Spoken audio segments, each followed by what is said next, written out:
They're certainly flocking to West Quays, the shopping centre that's supposed to show all the others how to do it. At this morning's opening ceremony, the Deputy Leader of Southampton City Council spelled out just how important this project is to the city's future. Today, Southampton is demonstrating that some tides can be turned, because from this hour, the tide, which for 20 years has threatened to sweep city centre shopping out beyond the city limits, that tide is turned. They've been building West Quays for 3 years, and today's opening has been both a celebration and a relief for those who've worked so hard to get it ready on time. It leaves me to perform the ribbon cutting ceremony and to reiterate my thanks to Hammerson's and everyone involved in the launch of West Quay, and wish all retailers every success and customers many, many hours of happy shopping. Thank you.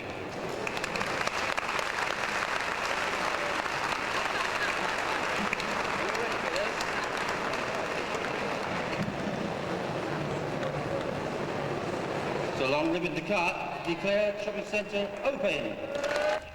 The operators here claim it won't be long before West Quays in Southampton starts to affect business at other shopping centres all along the south coast. Nigel Burwood at West Quays in Southampton for Meridian News. 3 years to build. Its completion means the city is now among the top shopping centres in the country. It's expected to attract people from within at least a 50-mile radius. Well, our reporter Nigel Burwood has been at West Quay all day. Nigel, a pretty impressive development. Yes, Debbie, indeed it is. As you say, it's claimed to be the biggest city centre shopping development in the whole of the UK, if not in Europe, and its first visitors have certainly been impressed today. I understand that nearly 90,000 of them have come through the doors so far, and behind the scenes, the people who've organised this are full of smiling faces. They're certainly flocking to West Quays, the shopping centre that's supposed to show all the others how to do it. At this morning's opening ceremony, the Deputy Leader of Southampton City Council spelled out just how important this project is to the city's future. Today, Southampton is demonstrating that some tides can be turned, because from this hour, the tide, which for 20 years has threatened to sweep city centre shopping out beyond the city limits, that tide is turned. They've been building West Quays for 3 years, and today's opening has been both a celebration and a relief for those who've worked so hard to get it ready on time. It leaves me to perform the ribbon cutting ceremony and to reiterate my thanks to Hammerson's and everyone involved in the launch of West Quay, and wish all retailers every success and customers many, many hours of happy shopping. Thank you.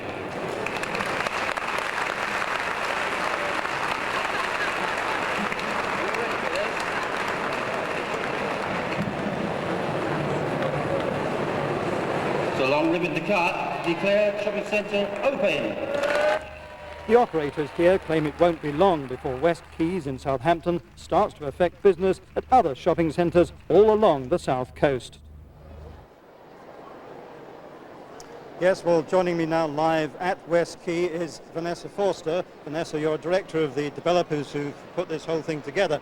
Has it come up to your expectations or more? It's more than exceeded our expectations. I've just heard as we come on, we're over 90,000 now. I think that's double our expectations for the day. So by the end of trade today, 8 o'clock, we should be way over the 100,000, which is amazing. And not only have the numbers come through, but the tills have been ringing, and we think over £1 million through the tills as well. Fantastic.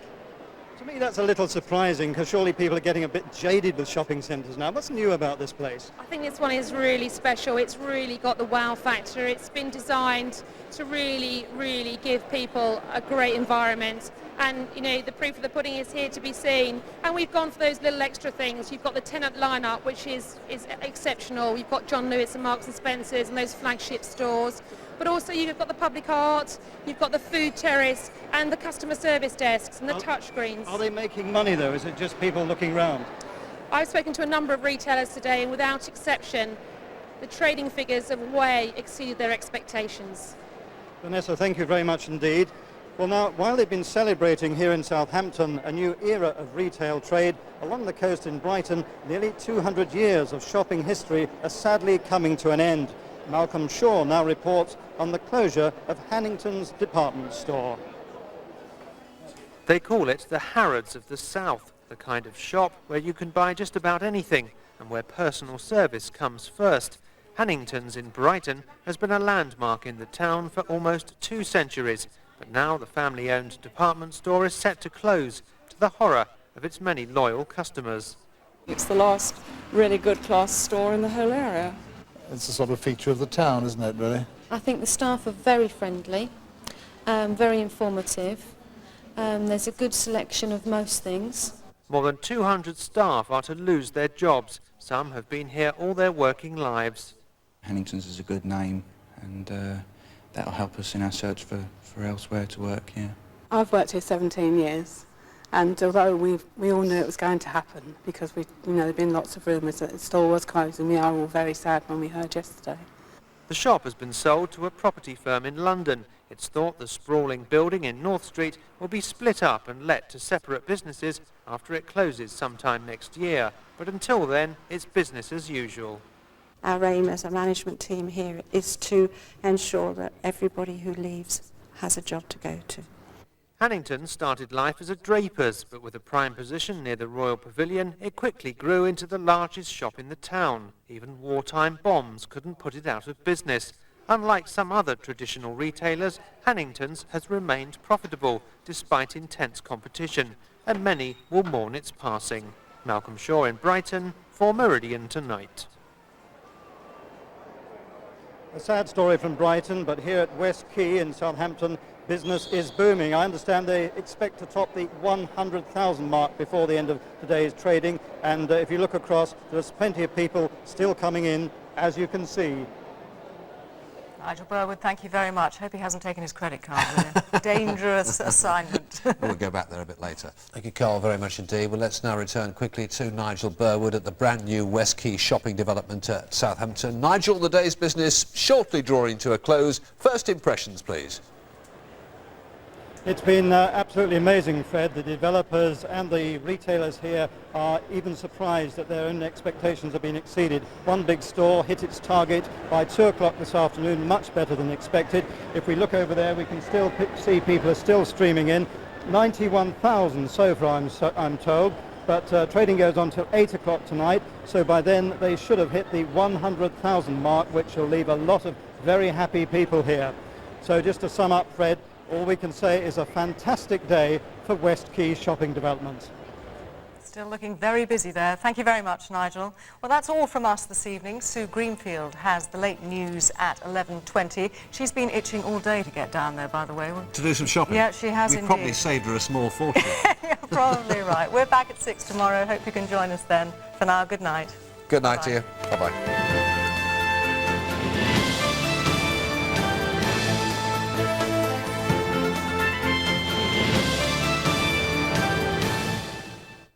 And we're going to have a look ourselves in just a few moments. But let's get the rest of the news with Roger in the studio. Thanks, Sally. 4 o'clock this afternoon, over 80,000 customers had walked through the doors. Sally is one of them, and she's there now. Thank you very much, Roger. Yes, this is it. This is West Quay in Southampton. It's the South's newest shopping centre. It's taken 3 years to build at a cost of £295 million. And it puts Southampton firmly on the shopping map. Our business correspondent David Fenton was here early this morning when the doors opened. It was a slow start for Europe's largest city centre mall, but by 10 o'clock West Quay was heaving. 10,000 visitors in the first hour, 50,000 by lunchtime. For some, it was like the first day of the sales. 3, 2, 1!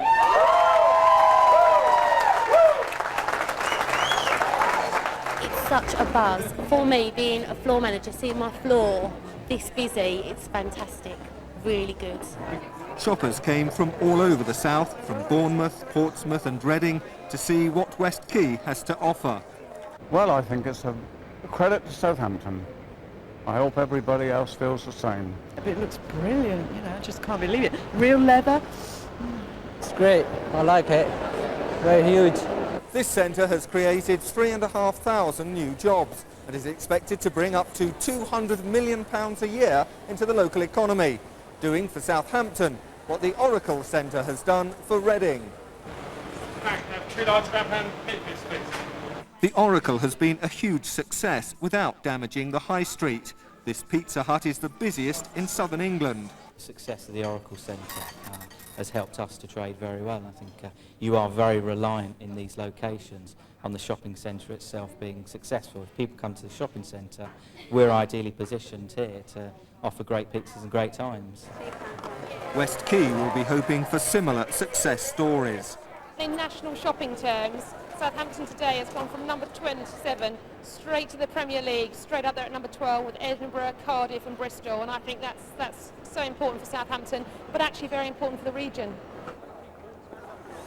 But in Southampton High Street, workmen are already boarding up the shops left empty by their move into West Quay. Some of these will be filled, but not all. But today was about celebration and civic pride at the opening of the new centre, and about spending money, lots of it, which in the end is what West Quay is all about. Well, it's good news for Southampton, of course, but what does it mean for the other centres here, like the Bargate and the Marlons? Well, with me is Tim Titheridge, who is from City Estate, Commercial Property Developers. What do you think? I mean, it's obviously a good thing, but in the context of Southampton? Well, Sally, it's marvellous. It's a fantastic shopping centre, and I think Southampton City Council and Hammerson should really be congratulated on having the vision to put it together. But for all the good, there has got to be some bad points as well, and I think certain of the so-called suburbs of Southampton, like Portswood, Shirley, will ultimately suffer. There will be stores and shops that will close down because people are going to want to come here for air-conditioned comfort, food. It has everything. There's quite a few boarded up here already. I've seen them in the high street. Well, there are one or two boarded up already, mainly people that have moved from the above bar into the scheme here. And the tenant mix here is fantastic, I must say. There's everything anyone could want. But I think the shops around this area will be regenerated into whatever, perhaps more restaurants, coffee bars, this sort of thing. I hope no more pubs. There seem to be too many in Southampton anyway. Tim, thanks ever so much for joining us. Well, now, there is in fact a unique security system here. Something like 200 security cameras are actually fitted, hidden all around here. Now, just to give you some idea of how good they are, apparently they can read my scripts from 15 metres away. That shows you how good they are. David Fenton's been in the control room to have a look. If you move, they'll see you. If you're lost, they'll find you. And don't even think about doing anything you shouldn't. This is a military-grade security system. This system is very advanced. It is completely state-of-the-art. I've worked security in the forces and in here, and the only system I know that beats this is the one up in Faslane submarine base. These monitors cover every inch of the Mall, and they can read the number plate on your car at 150 yards away. In the Mall, of course, you hardly even notice the cameras, but they're there, all 250 of them, discreetly tucked away behind these little red domes. But you do notice these, intranet touchscreens for shoppers to find their way about the centre. I think it's really good, it's really useful, very informative, quick to use. I think it's very easy to use, and I also think that it's good for the disabled as well, because I work with them, so I think it's very user-friendly. This is probably the most technologically advanced shopping centre in the country, but what's it all for? We can share a lot of up-to-date instant information, we can put job vacancies over the intranet, security issues, lost children, anything at all, we can do it instantly, which is very, very important. Of course, technology is fine until it breaks down, but at least for today, everything went according to plan. Well, as you can see behind me, it's still packed this evening. We'll have more from West Quay later in the programme, but now it's back to you in studio, Roger. Thanks very much, Roger. I think the first thing that you notice when you walk into West Quay is this huge space. They're expecting 12 million visitors over the next year, but what is it that will attract them to this particular centre? For Southern Ways, Stuart Norval has been finding out how the designers have made this centre as tempting as possible.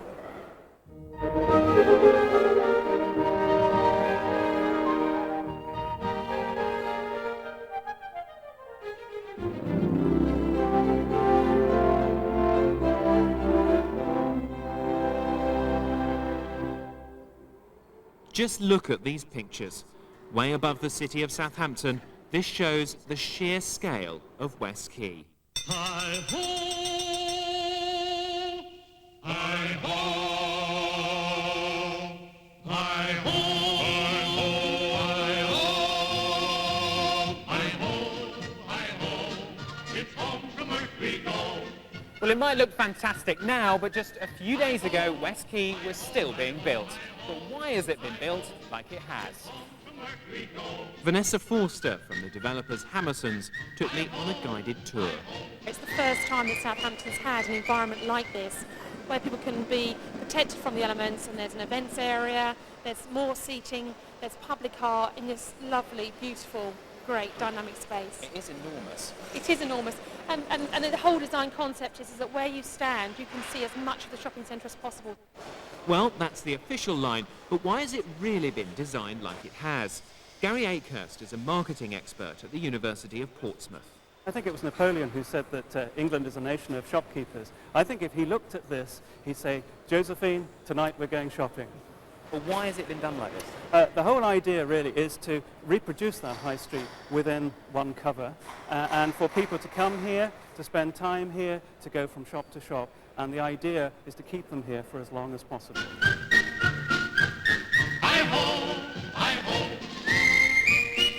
Now, the sexists say women do the shopping whilst us blokes watch the football. Well, research does show there is a big difference between the way men and women shop. And this bit of carpet is for non-shopping blokes. Some males are reluctant shoppers. They'll come into this area here, buy their trousers, and then out again. Vanessa, this area has been designed specifically for that type of man. Well, the whole shopping centre has been designed to try and facilitate the needs of as many people as possible. Whether you're a mother with children, you need to use a creche, or if you want to stop and chill and read the paper while your partner goes off and looks at things that are of particular interest to them. So, Gary, that's the psychology of it. Will it work? It may well work. This is a pleasant area here. It's very relaxing.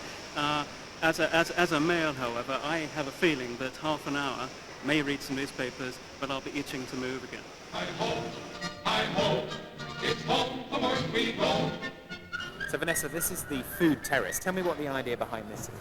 This is a specially designed area, and the idea is that you've got brands here across the spectrum, so whatever your food tastes are, they can be catered for. There's licensing as well, and a very endurable space to sit and chill out for a few moments. But surprise, surprise, what the area is also about is getting us through the door and keeping us there. They don't want anyone going home for lunch. It is designed to keep you here because from a management point of view, the more time I spend in the centre, the more I'm likely to be spending money. So don't be fooled. It might look great, but every bit of it has been designed to make you part with your cash. And that's exactly what thousands of people have been doing here at West Quay. Among them, Esther Ransom. Now, Esther is presenting a special programme on West Quay at the start of the new series of Southern Eye. That's next Thursday on BBC Two. That's it from us here at West Quay. Now back to you, Roger, in the studio.